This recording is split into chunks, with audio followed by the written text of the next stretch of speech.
கிறிஸ்துவுக்குள் பிரியமானவர்களே, கர்த்தரும் இரட்சகருமாய் இயேசு கிறிஸ்துவின் ஈடிய நாமத்தினாலே உங்கள் யாவருக்கும் என் அன்பின் வாழ்த்துக்களை தெரிவித்துக் கொள்கிறேன். தேவனர்லி அப்பம் பிரேயர் மினிஸ்ட்ரி சேனல் மூலியமாக உங்களோடு சந்திப்பதில் மிகுந்த மகிழ்ச்சி அடைகிறேன். தினம்தோறும் இரவு நேரத்தில் 8 மணிக்கு பரிசுத்த வேதாந்தத்திலிருந்து ஒரு பகுதியை நாம் தியானித்து நம்முடைய குடும்ப பாதுகாப்பிற்காக நாம் ஜெபிக்கிறோம். இந்த வருஷத்திலே தேவன் நமக்கு தந்த வாக்குத்தத்தம், சோதனை காலத்திற்கு தப்பும்படி நானும் உன்னை காப்பேன். வெளிப்படுத்தின விசேஷம் 3ஆம் அதிகாரம் 10ஆம் வசனம். மத்தேயு சுவிசேஷம் 13ஆம் அதிகாரம் 19 முதல் 23 ஆகிய வசனங்கள். ஒருவன் ராஜ்யத்தின் வசனத்தை கேட்டும் உணராதிருக்கும் போது பொல்லாங்கன் வந்து அவன் இருதயத்தில் விதைக்கப்பட்டதை பறித்து கொள்கிறான். அவனே வழி அருகே விதைக்கப்பட்டவன். ஹல்லேலூயா. ஒருவன் ராஜ்யத்தின் வசனத்தை கேட்டும் உணராதிருக்கும் போது பொல்லாங்கன் வந்து, பொல்லாங்கன் அப்படின்னாலே பிசாசு. பிசாசு எப்போ வாரான், எப்போ வந்தான் அப்படின்னு சொல்லி கொஞ்சம் ஆழமா போய் பார்க்கும்போது, வசனத்தை கேட்டு உணராதிருக்கும் போதுதான் பிசாசு வாரான். அப்போ சில குடும்பத்திலே நம்ம எப்படி யோசித்து பார்க்கணும் அப்படின்னா, வசனத்தை நான் கேட்கிறேன், நமக்குள்ள இந்த உணர்வு இருக்கா? உணர்வு அப்படின்னா என்ன அர்த்தம் அப்படின்னா, இது செய்யக்கூடாது, இது செய்யணும், இது கரெக்டு தப்பு எல்லாமே தெரியும். பொய் பேசக்கூடாது, உண்மையா வாழணும்னு சொல்லி தெரியும். தேவனோட வார்த்தை கீழ்ப்படியணும், தேவனுக்கு பயந்து நடக்கணும், உண்மையா வாழணும், பரிசுத்தமா வாழணும், எல்லா வசனமும் நிறைய குடும்பத்துல தெரியும். ஆனால் சட்டத்துக்கு கீழ்ப்படியாமல் உணராதிருக்கும் போதுதான் பிசாசு வருவான். நான் மறுபடியும் சொல்றேன், தேவனோட வார்த்தைக்கு கீழ்ப்படியாமல் உணர்வில்லாமல் இருக்கும்போது தான் பிசாசு வரான். பிசாசு எப்போ வந்தான் அப்படின்னா, அவன் 24 மணி நேரம் ரன்னிங்லேயே இருப்பான். ஒரு குடும்பத்திலே கர்த்தரை விட்டு தள்ளி போற செகண்ட் அவன் பார்த்துட்டே இருப்பான். பல சூழ்நிலையிலே கர்த்தரை விட்டு தள்ளி போற 1000 காரியம் இந்த உலகத்துக்குள்ள இருக்கு. எதுல ஒண்ணுல ஒரு மனுஷன் சிக்கினாலும் அந்த நேரத்திலே பொல்லாங்கன் வந்து, இந்த உலகத்திலே உலக கவலையோ உலகத்துல ஏதோ ஒரு காரியத்திலே ஒரு மனுஷன் எந்த காரியம்னாலும் இருக்கலாம். இச்சையா இருக்கலாம், பண ஆசையா இருக்கலாம், பொருளாசையா இருக்கலாம், விக்கிர வழிபாடா இருக்கலாம், மனுஷனை நம்பி போகக்கூடிய காரியமா இருக்கலாம். எதுவானாலும் சரி, ஒரு மனுஷன் கர்த்தரை நம்பி வாழ்ந்தால் அங்க இயேசு கூட இருப்பார். ஆனால் உலகத்துக்குள்ள போய் வசனத்தை விட்டு வெளியில வந்து உலகத்துக்குள்ள போய் வாழும்போது அங்க பொல்லாங்கன் வந்து, பொல்லாங்கன் வந்தா எங்க வரான் அப்படின்னு சொல்லி பார்க்கும்போது, அவன் இருதயத்தில் விதைக்கப்பட்டதை பறித்து கொள்கிறான். வசனத்தை நம்ம இருதயத்துல வச்சு அழகா காலையில நைட்டும் ஜெபம் பண்ணிட்டு இருப்போம். 1ஆம் தேதி வாக்குத்தத்தம் கொடுத்துருப்பாரு. அந்த 1ஆம் தேதி வாக்குத்தத்தம்னு சொல்லி அழகா ஜெபம் பண்ணிட்டு இருப்பாங்க. வீட்டுல நிறைய பிரச்சனை, நிறைய பாடுகள், நிறைய உபத்திரம் வழியா கடந்து போவாங்க. 1ஆம் தேதி கொடுத்த வாக்குத்தத்தம் இன்னைக்கு கேட்டா மறந்து போயிட்டு பிரதர், ரொம்ப பிரச்சனை பிரதர், ரொம்ப கவலை பிரதர், ஒரே பாடு பிரதர் அப்படிப்பாங்க. ஆனா 1ஆம் தேதி அந்த வாக்குத்தத்தங்கள் சொல்லி ஜெபம் பண்ணியிருப்பாங்க. தேவன் எனக்கு இந்த வாக்குத்தத்தம் இந்த வருஷம் தந்திருக்கான்னு சொல்லி எல்லாரும் சொல்லி ஜெபம் பண்ணியிருப்பாங்க. ஆனா இன்னைக்கு தேதியில பார்த்தா ஏதோ ஒரு காரியத்துல கர்த்தரை விட்டு தள்ளி போய் ஏதோ ஒரு இடத்துல போய் சிக்கி ஒழிவாங்க. அதுக்கப்புறம் பார்த்தா நைட்டு படுத்தா தூக்கம் வராது. என்ன அர்த்தம் அப்படின்னா, ஒரு மனுஷன் வசனத்தை கேட்கிறான், அந்த வசனத்தை நினைத்து பார்த்தால் வசனம் நம்ம வாழ்க்கையிலே வெளிச்சமா இருக்கு, நமக்கு ஜீவனா இருக்கு, நமக்கு கிருபையா இருக்கு, நமக்கு சத்தியமா இருக்கு, நமக்கு ஜீவனுக்குள்ள ஆகாரமே அதுதான். நம்ம வாழ்க்கை நம்ம தீர்காயுசோடு இருக்கணும், சமாதானத்தோடு இருக்கணும், சந்தோஷத்தோடு இருக்கணும் அப்படின்னா வசனம் இதயத்துக்குள்ள கம்ப்யூட்டர் மாதிரி அப்படி வந்துகிட்டே இருக்கணும். வசனம் எந்த அளவுக்கு நம்ம மனப்பாடமா படிக்கிறோமோ, எந்த அளவுக்கு நம்ம வசனத்தை பேசுறோமோ, அந்த அளவுக்கு நம்ம வாழ்க்கை ஆவிக்குரிய வாழ்க்கையில வளர்ச்சி இருக்கும். சும்மா இருக்கும்போது செல்போனை கையில எடுத்து நீங்க ஒரு 4 மணி நேரம் 5 மணி நேரம் யூஸ் பண்ணி பாருங்க, மூளைலாம் பிளாக் ஆகி போயிடும், அப்படியே கருப்பாயிரும். அப்புறம் அந்த அளவு படுத்துங்க வேண்டியதான். முதல்ல கண்ணு கெட்டு போயிடும். அப்புறம் இருதயம் ஃபுல்லாக அந்த 4 மணி நேரம் 5 மணி நேரம் எதை தேவையில்லாம பார்த்தாங்களோ அது ஃபுல்லாக இதயத்தில் வந்துடும். அப்போ ஒரு மனுஷனுடைய வாழ்க்கையில் பிரச்சனை எப்போ ஆரம்பிக்கி அப்படின்னு சொல்லி பார்க்கும்போது, வசனத்தை விட்டு வெளியில வரும்போது நேரா பிசாசு வந்து இருதயத்தில் இருக்க வசனத்தை தூக்கிட்டு போயிடுறாங்க. அதுக்கப்புறம் ஒரு செத்த நிலைமையில வாழ்ந்துட்டு இருப்பாங்க. ஒரு உயிருள்ள ஒரு வாழ்க்கை தான் ஆவிக்குரிய வாழ்க்கை. ஆனால் வசனம் இல்லாத ஒரு மனுஷனோட வாழ்க்கை செத்த நிலைமை. ஏன்னா சில குடும்பத்துல 2 விதமான ஜனங்கள் நீங்க செய்தி கேட்டுட்டு இருப்பீங்க. நான் சர்ச்சில் வேலை பார்க்கும்போது ஒரு வீட்டில் டீச்சர், ஐயாவும் டீச்சர், அம்மாவும் டீச்சர். வயசு பார்த்தா ஒரு 85 இல்லை 90 வயசு கிட்ட இருக்கும். பிள்ளைகள்லாம் வெளிநாட்டில் இருக்காங்க. வீட்டில் தாத்தா பாட்டி தான் இருக்காங்க. நான் அந்த வீட்டுக்கு போவேன். அவங்க வீட்டில் எப்போ பார்த்தாலுமே ஏதாவது எடுத்து படிச்சுட்டு இருப்பாங்க, ஏதாவது செஞ்சுட்டு இருப்பாங்க. ஃபோன்லாம் வந்து எப்போ பிள்ளைகள் வெளிநாட்டிலேருந்து அடித்தா பேசிக்கிடுவாங்க, அவ்வளோதான். கரெக்டாக சர்ச்சுக்கு மெதுவாக அழகாக நடந்து வருவாங்க. வயசாகிட்டு 85 வயசு தாண்டி இருக்கும். ஆனால் வீட்டுக்குள்ளே உள்ள லைட்டாக எட்டி பார்த்தா போது எல்லாம் பேப்பர் அங்கங்கே எழுதி வச்சுருப்பாங்க. சும்மாவே இருக்க மாட்டாங்க. ஒவ்வொரு பாயிண்டாக சொல்லி ஜோம் பண்ணிட்டு இருப்பாங்க, பைபிள் வாசித்துட்டு இருப்பாங்க, நோட்ஸ் எடுத்துட்டு இருப்பாங்க. பார்த்தா 85 வயசு தாண்டி. அது எதுக்கு சொல்றேன் அப்படின்னா, வசனத்தோடு ஒரு மனுஷன் ஒரு குடும்பம் இருக்கும்போது ஆரோக்கியம், சமாதானம், சந்தோஷம், விடுதலை. ஆனால் இந்த உலக கவலை, இந்த செல்போனு, வீட்டில் பிரச்சனை, குடும்ப பிரச்சனை, வாழ்க்கை பிரச்சனை, எங்கேயாவது போய் ஏதாவது ஒரு குடும்பத்தில் சிக்கி கொள்ளும் போது நைட்டு படுத்தா தூக்கம் வராது. நான் சொல்றதெல்லாம் நிறைய குடும்பத்துல நடந்துட்டு இருக்கு. நான் அப்படியே ரியலா பேசிட்டு இருக்கேன். இதை ஏன் இந்த மெத்தலே நான் உங்களுக்கு சொல்றேன் அப்படின்னா, நைட் நேரத்தில் நிறைய குடும்பத்துல படுத்தாலும் தூக்கம் இல்லை. வெளியில வேணா சிரிச்சுக்கிடுவாங்க, ஆனா இதயத்துல பார்த்தா கவலை, வேதனை, துக்கம். எனக்கு யாருமே இல்லையே இப்படிலாம் இப்போ யோசிக்கிறாங்க. நிறைய வீட்டுல இப்படிதான் நடக்கு. ஒருவன் ராஜ்யத்தின் வசனத்தை கேட்டும் கேட்காம இல்ல, கேட்டும். அந்த ஒரு வேர்டு ரொம்ப முக்கியம். வசனத்தை கேட்டும். வசனத்தை கேட்காம புறஜாதியா இருக்காங்க, அறியாம இருக்காங்க அப்படின்னா அவங்க வேற. அவங்க உலகத்தோடு போயிட்டு இருப்பாங்க. ஆனா கர்த்தருடைய பிள்ளைகள் ஒரு வசனத்தை நீங்க தியானிச்சா கூட அந்த வசனத்துக்கு நம்ம கீழ்படுகிறோமா, அந்த வசனம் நமக்கு மறக்காம இருக்கா, அதை நம்ம கொஞ்சம் யோசிக்கணும். அதை எப்படி சொன்னா ஈஸியா புரியும் அப்படின்னா, 5 வயசுல என்ன செஞ்சேன், 10 வயசுல என்ன செஞ்சேன்னு சொல்லி கேட்டா ஞாபகம் இருக்கும். நேத்து பைபிள் வாசித்தேன், இன்னைக்கு நீங்க சொல்லுங்க அப்படின்னு சொல்லி கேட்டா மறந்துட்டு பிரதர் அப்படிம்பாங்க. அப்ப என்ன அர்த்தம் அப்படின்னா, உலக கவலை, உலகத்தில் உள்ள ஏதோ ஒரு காரியத்தை ரொம்ப உட்கார்ந்து யோசிக்கும் போது வாசித்ததெல்லாம் மறந்து போயிடும். நிறைய குடும்பத்துல இப்படி ஒரு பிரச்சனை இருக்கு, வெளியே தெரியாது. அவங்க பார்த்து அழகா பேசி சிரிப்பாங்க.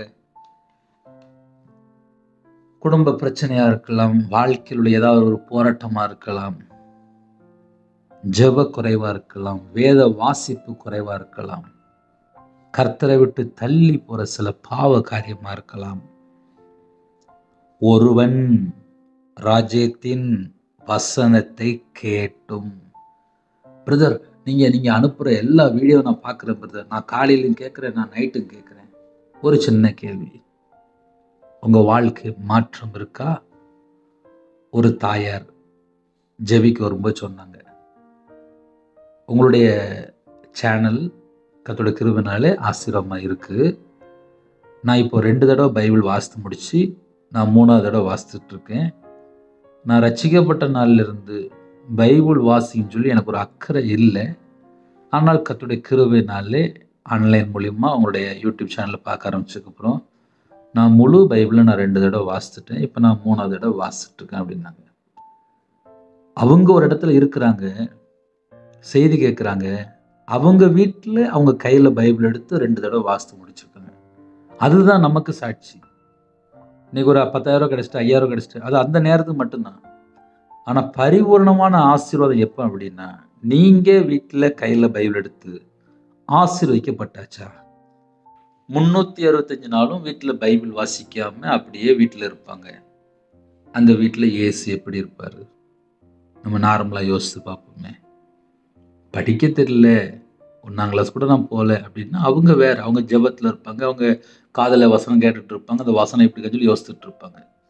நெறைய குடும்பத்துல டிகிரி வாங்கியிருக்காங்க, நெறைய படிச்சிருக்காங்க, நெறைய போஸ்ட்ல இருக்காங்க, கவர்மெண்ட் போஸ்ட்ல இருக்காங்க, வெளிநாட்டுல இருக்காங்க, வேற வேற இடத்துல இருக்காங்க. நெறைய படிச்சிருக்காங்க, நெறைய சம்பளம் வருது. ஆனால் ஒரு முழு பைபிள வாசிக்க முடியாம எத்தனை கிறிஸ்டியன் இருக்காங்க தெரியுமா? கேட்டா சங்கீதம் மட்டும் வாசிக்கிறேங்காங்க, நீதிமொழியை மட்டும் வாசிக்கிறேங்காங்க.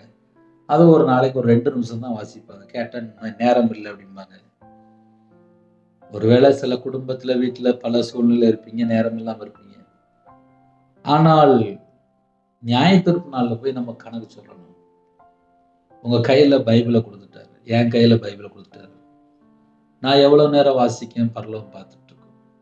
அதனால யாரெல்லாம் இணைந்திருக்கிறீங்களோ, உங்க வாழ்க்கை, ஆவிக்குரிய வாழ்க்கை வளர்ச்சி வேணுமா? எப்பமெல்லாம் நேரம் கிடைக்கும், கையில பைபிள் எடுத்து வாசிங்க. வாசிக்கிறது மட்டும் பத்தாது, தியானிக்கிற பிள்ளைகளா மாறுங்க. அழகா ஒரு வசனத்துக்கு சின்ன பிள்ளைக்கு விளக்கம் கொடுத்த மாதிரி, எனக்கு தெரிஞ்ச மாதிரி நான் அப்படியே ஓப்பனா பேசிட்டு இருக்கேன். ஒருவன் வசனத்தை கேட்டும், வசனத்தை நான் கேட்கிறேன், அதுக்கப்புறம் எனக்கு ஒரு உணர்வு வரணும். ஐயோ, நான் அந்த பாவத்துல இருக்கிறேனே, நான் மனம் திரும்பாம வாழ்ந்துட்டு இருக்கிறேனே, என்கிட்ட ஒரு மிஸ்டேக் இருக்கு, என் வாழ்க்கையில ஒரு குறை இருக்கு, நான் கர்த்தர் பக்கம் மனம் திரும்பணும், அவர் என்னை மன்னிப்பாரு, அவர் எனக்கு மன்னிப்பாரு, நான் மனம் திரும்பினதான் மன்னிப்பாரு, இனிமேல் அந்த பாவத்தை செய்யக்கூடாது, இனிமேல் நான் ஒரு உணர்வுள்ள பிள்ளையா இருக்கணும், இனிமேல் நான் கர்த்தருக்கு பிரியமானபடி வாழணும் அப்படின்னு சொல்லி அந்த எண்ணங்கள் நமக்குள்ள வந்தா மட்டும்தான் அந்த பிசாசு வரமாட்டான். இப்ப ஏன் இவ்வளவு நேரம் பேசியிருக்கேன் அப்படின்னா, பிசாசு எங்க கூடி வந்தான்? ஏன் வந்தான்? இடம் கொடுத்தா வருவான். 24 மணி நேரம் ரன்னிங்ல இருக்கான். யார் யார் வீட்டுல செல்போன் எடுத்து உட்காந்துருக்காங்களோ அங்க வாரான். தேவையில்லாம வீடியோ பார்த்து அங்க வாரான்.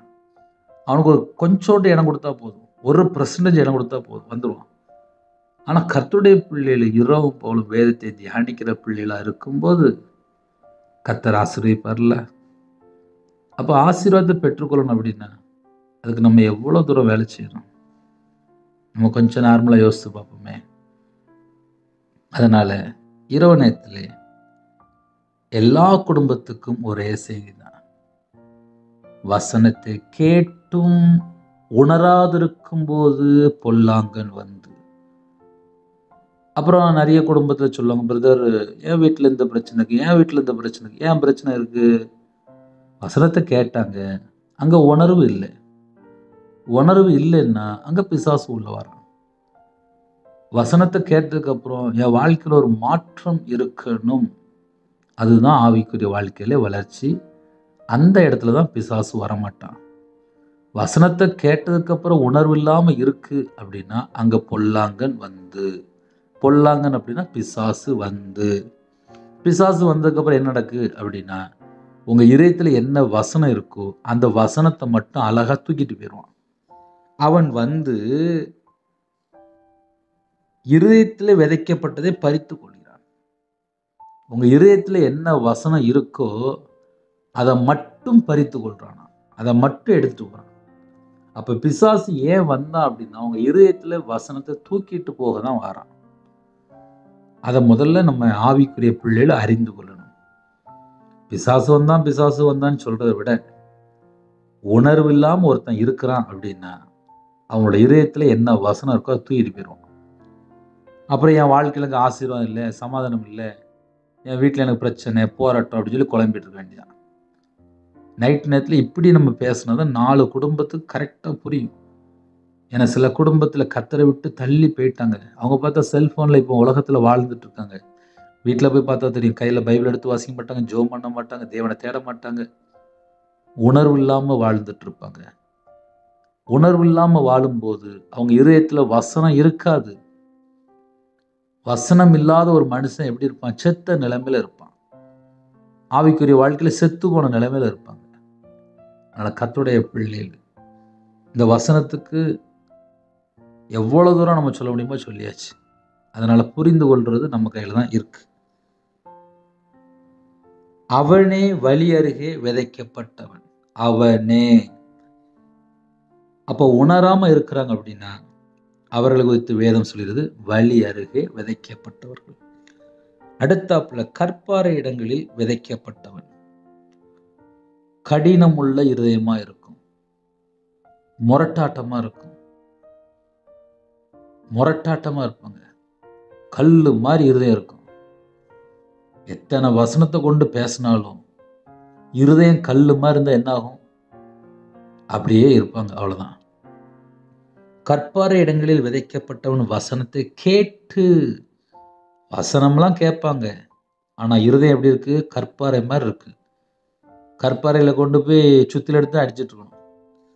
கற்பாறை இடங்களில் விதைக்கப்பட்டவன் வசனத்தை கேட்டு உடனே அதை சந்தோஷத்தோட ஏற்றுக்கொள்கிறான். ஓஹோ, வசனம் இப்படி இருக்கா அப்படின்னு சொல்லி சந்தோஷத்தோட ஏற்றுக்கொள்கிறான். ஆகிலும் தனக்குள்ளே வேர் இல்லாதவனாய், கற்பாறையில கொண்டு போய் ஒரு செடியோ ஒரு மரமோ வச்சு பாருங்க, ஏன்னா கல் அது. அந்த இடத்துல போய் ஒரு செடியோ மரம் வச்சா வேர் உள்ள போகாது. அப்ப சில குடும்பத்துல இருதயம் கடினமா இருக்கும்போது, கல்லு மாதிரி இருக்கும்போது வசனம் உள்ள போகாது, ஏன்னா வேறு கொள்ளாதுன்னு சொல்லி எழுதப்பட்டிருக்கு. ஆகிலும் தனக்குள்ளே வேறு இல்லாதவனாய், வேறு இல்லை, வசனத்தினுடைய அந்த ஆழத்துக்குள்ள போகவே முடியாது. ஏன்னா அவங்க இருதயம் ஃபுல்லா கல்லு மாதிரி கற்பாறை மாதிரி இருக்கு. நிறைய குடும்பத்திலே வசனம் கேட்பாங்க, சர்ச்சைக்கு போவாங்க, செய்தி கேட்பாங்க. வீட்டுக்கு வந்ததுக்கு அப்புறம் பார்த்தா மறுபடியும் அந்த பழைய வாழ்க்கைக்குள்ள போயிருவாங்க. சில குடும்பத்துல எத்தனை வருஷம் ஆனாலும் சரி மனமாற்றமே இருக்காது, மனமாற்றமே இருக்காது. அவங்க அப்படியே தான் வாழ்ந்துட்டு இருப்பாங்க. அது அப்ப நம்ம என்ன சொல்றோம் அப்படின்னா, கற்பாறை, கடினமான இருதயமா இருக்கும். அந்த இடத்துல வேறே இருக்காது. அந்த இடத்துல ஒரு செடியோ ஒரு புல்லோ ஒரு மரமோ வச்சா கூட முளைக்காது. வசனம் கேட்டோன்னு சந்தோஷமா ஏற்றுக்கொள்வாங்க. ஒரு நாள், 2 நாள், 3 நாள், ஒரு 10 நாள் வச்சு பார்த்தா அந்த இடத்துல வேர் உள்ள போகாது. ஒரு விதையை கொண்டு போடுறோம், அது ஒரு செடியாகி மரமாகணும். ஆனால் கல் இருக்க இடத்துல போய் நம்ம ஒரு விவசாயம் பார்க்கணும்னா முடியாது. அதே போல சில குடும்பத்துல முரட்டாட்டமா இருப்பாங்க, இறங்கவே மாட்டாங்க. அவங்க வாழ்க்கை ஃபுல்லாவே அதே முரட்டாட்டம், வைராக்கியம், கசப்பு, பெருமை, அப்படியே தான் இருப்பாங்க. அவங்க ஒரு வாரமா இருக்கட்டும். ஆகிலும் தனக்குள்ளே வேர் இல்லாதவனே கொஞ்ச காலம் மாத்திரம் நிலைத்திருப்பான்.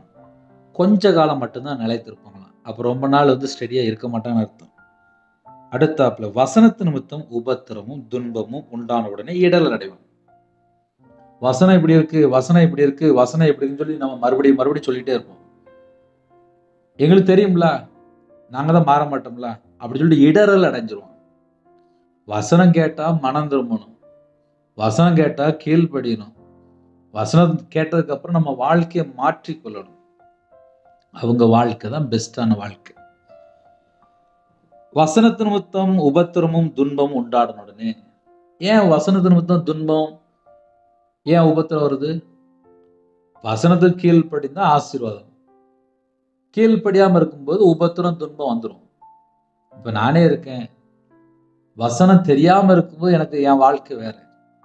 வசனம் தெரிஞ்சதுக்கு அப்புறம் அந்த வசனத்துக்கு நான் கீழ்ப்படிந்தா மட்டும்தான் என் வாழ்க்கை பரிபூர்ணமான ஆசீர்வாதம். அதனால வசனத்துக்கு கீழ்ப்படுகிற பிள்ளைகள் தேவனை எதிர்பார்க்கிறாங்க. அடுத்தாப்புல முள்ளுள்ள இடங்களில் விதைக்கப்பட்டவன் வசனத்தை கேட்கிறவன் இருந்தும் உலக கவலையும் ஐஸ்வர்யத்தின் மயக்கமும் வசனத்தை நெருக்கி போடுகிறதுனால் அவனும் பலனற்று போவான். முள்ளுள்ள இடம்னா என்ன அப்படின்னா, உலக கவலை முள்ளு. உலக கவலை எங்கெல்லாம் இருக்கோ அங்கெல்லாம் முள்ளு இருக்கும். உலக கவலை முள்ளுள்ள இடம். 2வது ஐஸ்வர்யத்தின் மயக்கம். ஐஸ்வர்யத்தின் மயக்கம், உலக கவலை அப்படின்னா அதுக்கு நம்ம ஒரு பெரிய பிரசங்கமே பண்ணணும். இல்லைன்னா மக்களுக்கு புரியாது. ஒரு மாதம் ஒரு 8,000 சம்பளம், ஒரு 10,000 சம்பளம், ஒரு 12,000 சம்பளம், 15,000 சம்பளம், அப்புறம் 20,000, அப்புறம் 30,000, அப்புறம் 35,000, 40,000, 80,000, 1,20,000, 1,50,000, 2,00,000, 3,00,000. ஒரு வீட்டில் மாதம் மாதம் சம்பளம் வருது. சம்பளமே வரல அப்படின்னா கவர்மெண்ட் கொஞ்சம் பணம் கொடுக்கு. ஒவ்வொரு வீட்டுக்குள்ளுமே ஒவ்வொரு பணம் வருது. ஆனால் எவ்வளவு பணம் வந்தாலும் பத்தாம எக்ஸ்ட்ரா எக்ஸ்ட்ரா எக்ஸ்ட்ரா செலவு பண்ணும்போது அது உலக கவலையா மாறிடும். நிறைய குடும்பத்தில் எனக்கு சில ஜெபக்குறிப்பு வரும்போது பிள்ளைக்காக, பையனுக்காக, புருஷனுக்காக அது 20 லட்சமா இருக்கும், 30 லட்சமா இருக்கும், 50 லட்சமா இருக்கும், ஏன் 1 கோடி கூட இருக்கும். பிள்ளைக்கு கல்யாணம் முடிக்கணும் அப்படின்ட்டு ஒரு 20 லட்சம் கடன் வாங்கியிருப்பாங்க. பையனுக்கு ஒரு வேலைக்காக லஞ்சம் கொடுக்க பல லட்சங்கள் வாங்கியிருப்பாங்க. பிள்ளைகளை வெளிநாட்டு அனுப்புறதுக்காக நிறைய பேர்கிட்ட கடன் வாங்கி அனுப்பியிருப்பாங்க. ஏதோ ஒரு இடத்துல பணம் வாங்கி இங்கேயும் அங்கேயும் மாற்றி மாற்றி மாற்றி அனுப்பிட்டே இருப்பாங்க. ஆக மொத்தம் பணத்தை பிரட்டி பிரட்டி பிரட்டி கொடுக்கறதுலே நேரம் சரியா இருக்கும். 4 வருஷம் முன்பாக ஒரு சகோதரி ஜெபிக்க வருவாங்க. காலையில் 5 மணிக்கு எந்திரிச்சு ஜெபம் பண்ணுவாங்க. சாயங்காலம் ஒரு 6 மணிலேருந்து 7 மணிக்கு ஜெபம் பண்ணுவாங்க. அவங்க அப்படியே ஜெபிக்கும்போது மெய்யான ஒளி, அந்த ஒளி அப்படியே வீட்டுக்குள்ள வர்றதை பார்ப்பாங்க. அப்படியே வெளிச்சமா பார்ப்பாங்க. அவங்க வாழ்க்கையிலே கொஞ்ச நாள் கழிச்சு குடும்பமா நல்ல பத்திரமா வாழ்ந்துட்டு இருந்தாங்க. வீடு கட்டினாங்க. வருமானம் குறைஞ்சது. அதுவரையே நல்ல ஒரு குட்டி குடும்பம், நல்ல அழகா ஒரு நல்ல பத்திரமா இருந்துச்சு. கடனை வாங்கி வெளியில பணம் வாங்கி வீடு கட்டினாங்க. வீட்டில் வரக்கூடிய பணம் பத்தலை. அந்த ஆளை கணவரை வெளிநாட்டுக்கு அனுப்பியாச்சு. அப்போ என்ன அர்த்தம் அப்படின்னா, ஒரு குட்டி குடும்பம் அழகா வாழ்ந்துட்டு இருந்துச்சு. ஒரு வீடு கட்டினோடனே அந்த வீட்டில் பணம் தேவை. மாதம் மாதம் இஎம்ஐ கட்டணும், மாதம் மாதம் பணம் வேணும். அந்த கணவர் வெளிநாட்டுக்கு போயிட்டார். அப்புறம் பார்த்தா தனிமை, அப்புறம் பார்த்தா பயம், அப்புறம் பார்த்தா வேதனை, அப்புறம் பார்த்தா கவலை.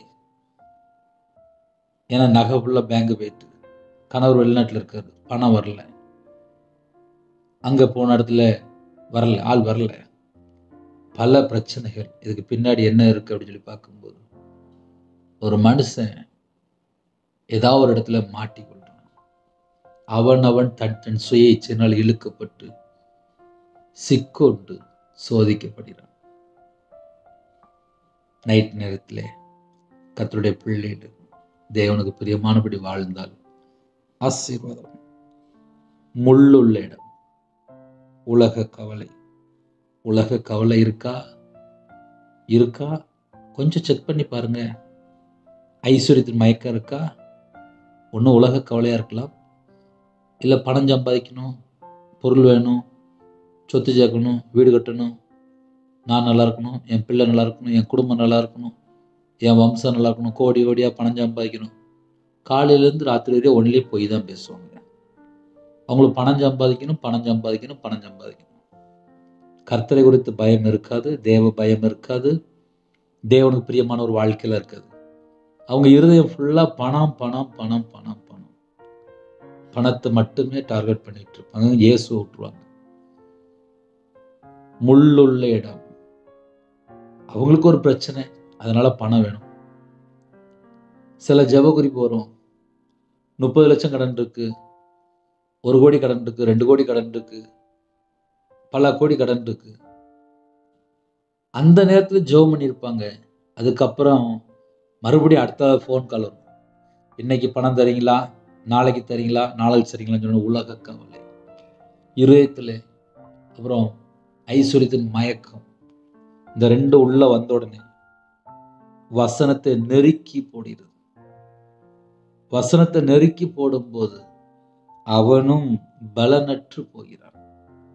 அவங்க வாழ்க்கையிலே ஆசீர்வாதம் இருக்காது.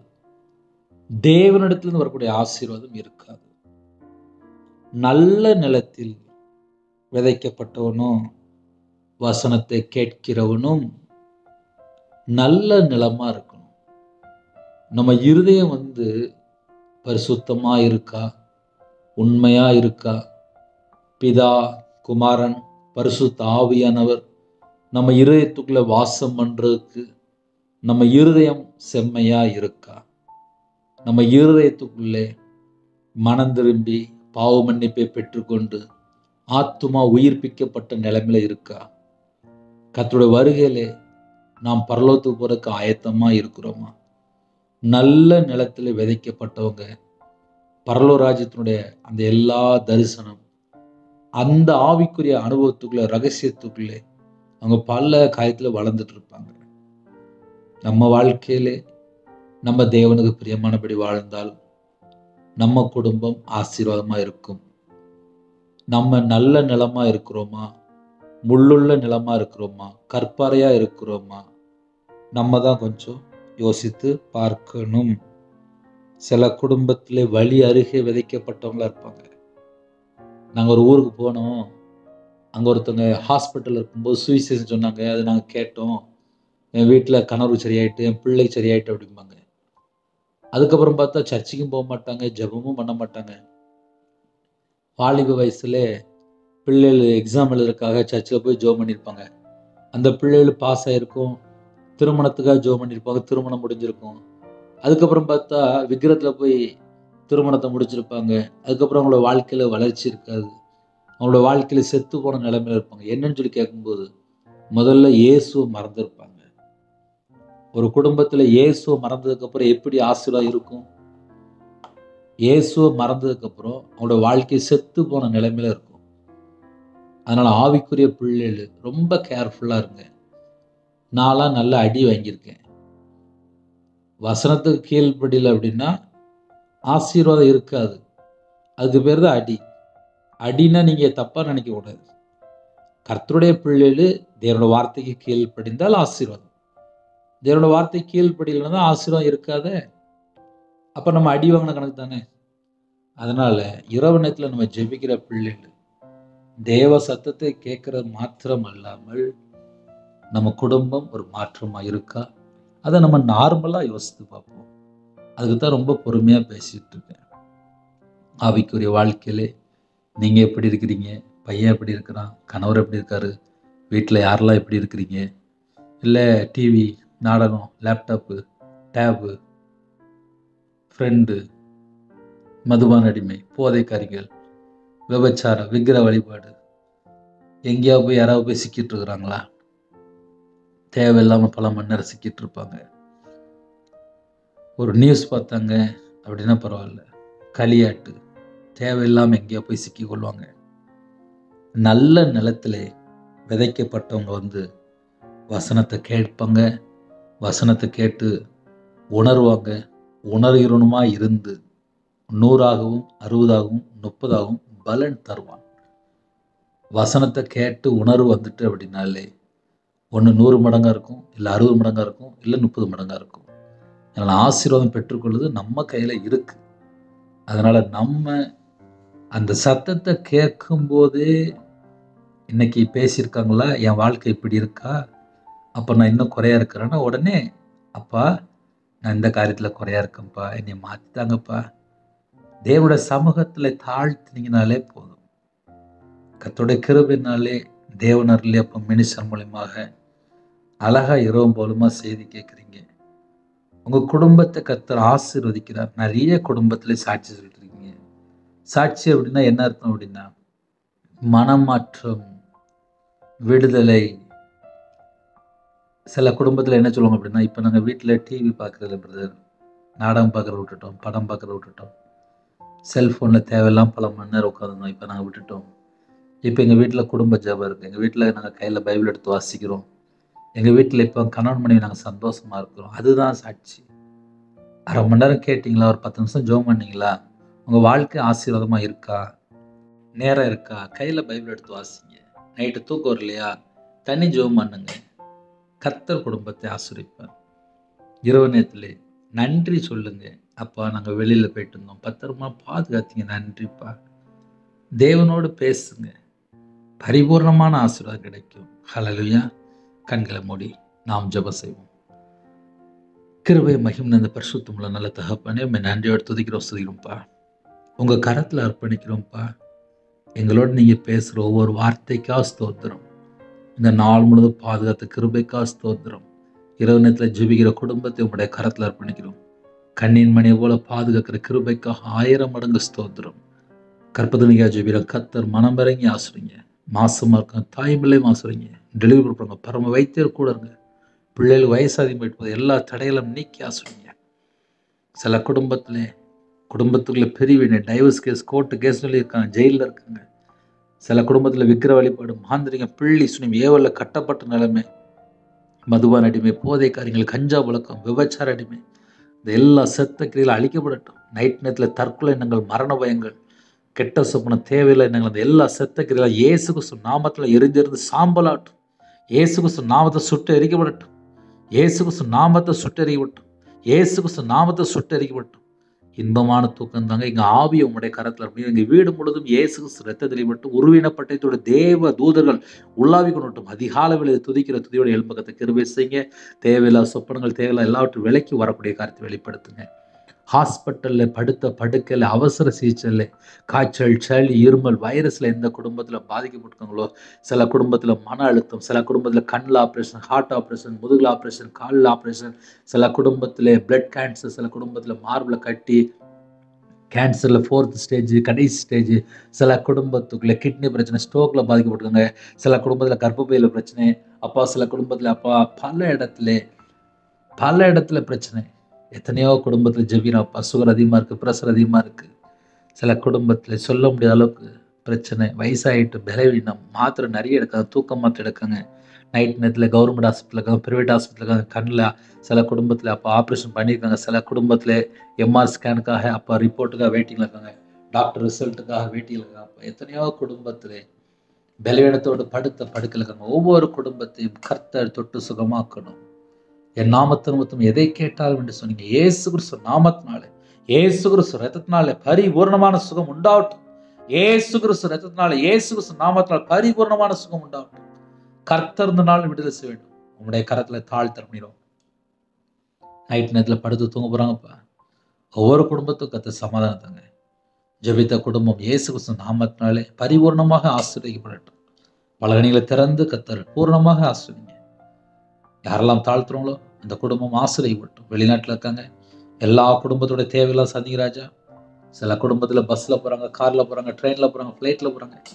எல்லா குடும்பத்தோட கர்த்தர் கூட இருங்க. நைட் நேரத்தில் டிரைவிங் லைனில் இருக்காங்க, அந்த குடும்பத்துக்கு முன்னும் பின்னுமா தேவ நிப்பாட்டுங்க. தேவையில்லாமல் எந்த ஒரு இடத்துல நிற்கக்கூடாதுப்பா. தேவ சித்தம் உள்ள இடத்துல மட்டும்தான் நிற்கணும். நைட் நேரத்தில் யாரெல்லாம் வேலை பார்க்குறாங்களோ, நைட் நேரத்தில் யாரெல்லாம் டியூட்டியில் இருக்காங்களோ, நைட் நேரத்தில் யாரெல்லாம் வாட்ச்மேன், செக்யூரிட்டி, போலீஸ் ஆஃபீஸர், ஆர்மியில் ஜெபிக்கிறாங்க, டாக்டர் ஜெபிக்கிறாங்க, போலீஸ் ஆஃபீஸ் ஜெபிக்கிறாங்க, ஐடி ஃபீல்டில் வாலிப பிள்ளைகள், வாலிப பையங்க, பெட்ரோல் பல்கில் வேலை பார்க்குறாங்க, நைட் நேரத்தில் வியாபாரம் பார்க்குறாங்க, நைட் நேரத்தில் வீடு வாசல் இல்லாமல் வெளியில் தங்கியிருக்கிறாங்க. எத்தனையோ குடும்பத்தில் அப்பா தெரு ஓரத்தில் இருக்காங்கப்பா. சில குடும்பத்தில் நைட் நேரத்தில் பல இடத்துல இருக்கிறாங்க. எல்லா குடும்பத்துக்கும் என் இயேசு கிறிஸ்து ராஜாவுடைய பாதுகாப்பு வேணும். உங்களோட இரத்த கொட்டைகளை வேலடைத்து மூடி மறைத்து பாதுகாத்துடுங்க. உங்க கிருபையினால் நிரப்புங்க. இரவு நேரத்தில் விபச்சாரத்துக்குள்ளேயோ, மதுபான அடிமைக்குள்ளேயோ, போதை காரியத்திலையோ, கஞ்சா பழக்கத்திலையோ, தேவையில்லா ஃப்ரெண்ட்ஷிப்லையோ பேரக்கூடாதுப்பா. ஒவ்வொரு பிள்ளைக்கும் கர்த்தருடைய பாதுகாப்பு வேணும். கர்த்தருடைய பாதுகாப்பு வேணும். வீட்டில் யாரெல்லாம் தனிமையில் இருக்காங்களோ கர்த்தர் கூட இருங்க. கண்ணீர் வாழ்க்கையா இருக்கு, விதவையா இருக்காங்க, திக்கற்ற பிள்ளை இருக்காங்க, ஏழை எளிஜனமா இருக்காங்க, ஏமாற்றப்பட்ட நிலைமை, கைவிடப்பட்ட நிலைமை, எல்லாராலும் கைவிடப்பட்ட நிலைமை. சில குடும்பத்துல ஃப்ரெண்டை நம்பி ஏமாந்துட்டாங்க, மனுஷனை நம்பி ஏமாந்துட்டாங்க. சில குடும்பத்துல பணம் கொடுத்து வரல, சொத்து பிரச்சனை, ஏமாற்றம்.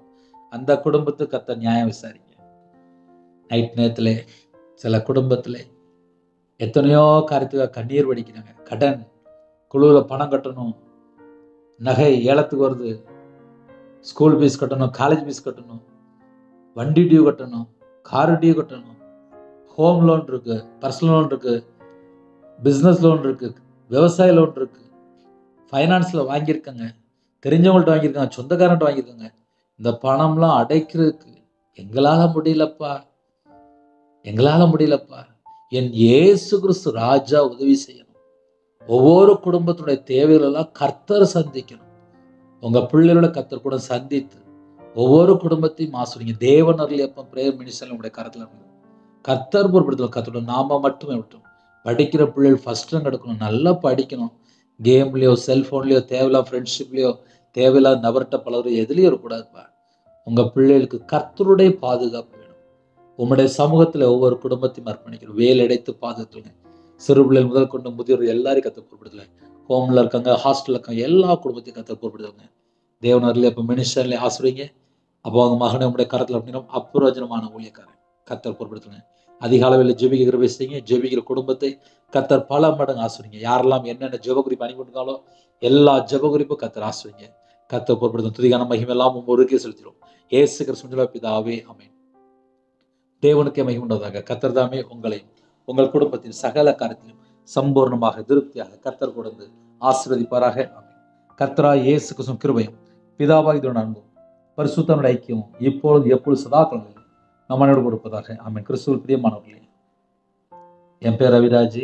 எனக்காக தினமும் ஒரு நிமிடமா ஜெபிங்க. கர்த்தர் குடும்பத்தை ஆசீர்வதிப்பாராக. ஆமென். God bless you. நீங்க ஜெபிக்க விரும்பினால் 9363064182 நம்பர் கொண்டால் நாங்கள் உங்களுக்காக குடும்பத்தை ஜெபிப்போம். God bless you.